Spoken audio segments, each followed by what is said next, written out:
Alright, my name is Tre Turner. I'm a sophomore here at EKU, and I want to ask you all, how many of you all drive cars?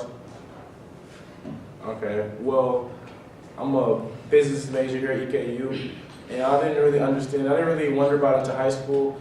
When I started driving, I was wondering why gas prices would fluctuate so much.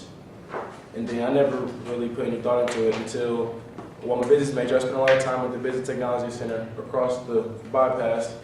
And this started the semester I'm in Econ 201, and the first day he asked us, why do you think gas prices fluctuate so much?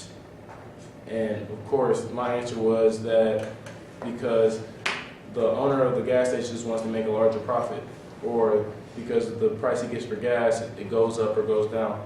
He said that I was partially correct, but I wasn't 100% correct.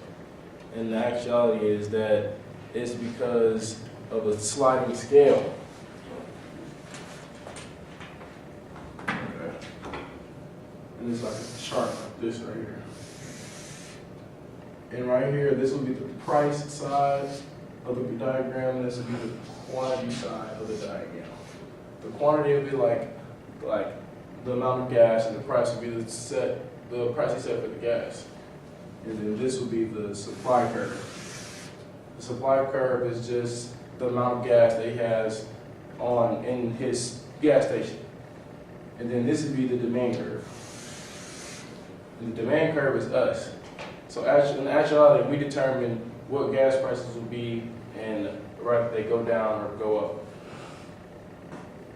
Okay, assuming that, well, this is the equilibrium price right here. And this is when he's making the maximum profit and everyone's buying gas and there's nothing going wrong or anything that affects us. Well, when he decides to, let's say, this is price one, this is quantity one. When he decides to make price go up, and then this becomes the new price here.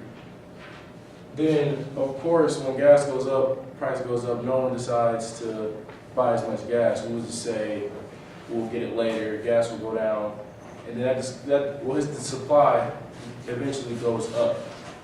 And he's losing money in that sense, because he's not selling any gas. And then when as the demand is high, then it's all our fault. It's essentially.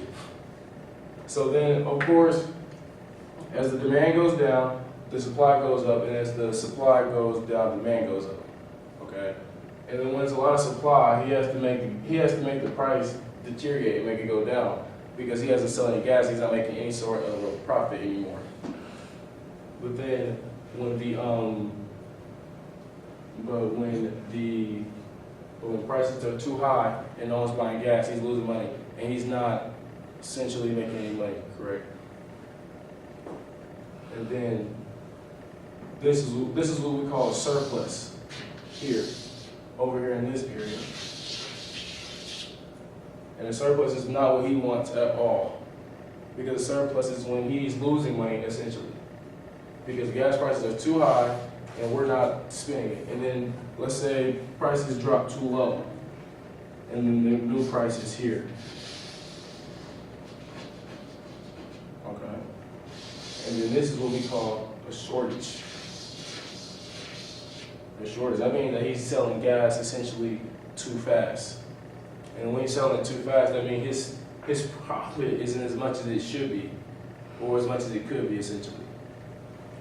And then if he's over here at any point in time, this is like the impossible area. Like, he can't make any money here because it's not along the supply curve. And when supply goes down, it goes down into the left of the chart.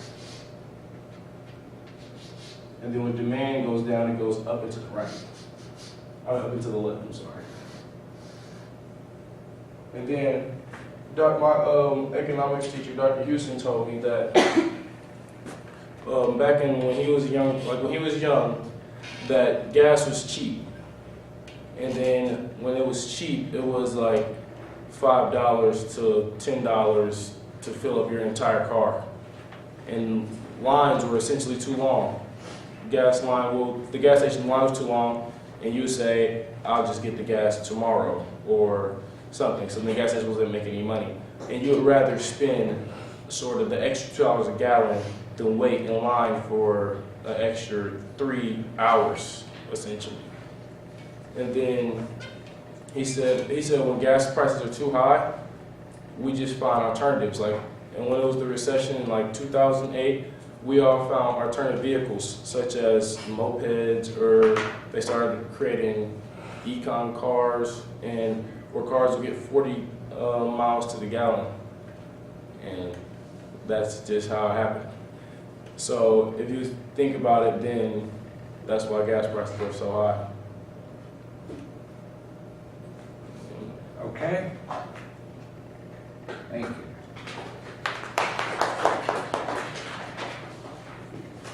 If you look at some old pictures, you will see gas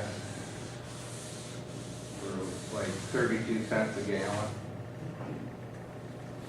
Yeah, that's what I had on my PowerPoint, but then it Yeah. worked. Yeah. Say, But look, sometime you'll see pictures.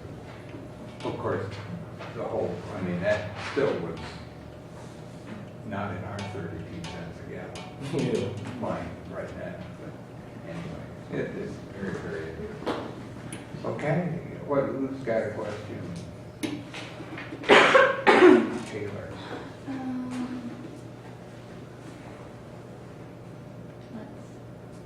When did you first have to start thinking about gas prices and why they were so high? Like what made you start thinking about it? Repeat.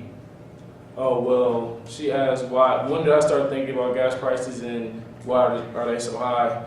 And I would say when I first started driving. When I didn't drive, I didn't think about it at all.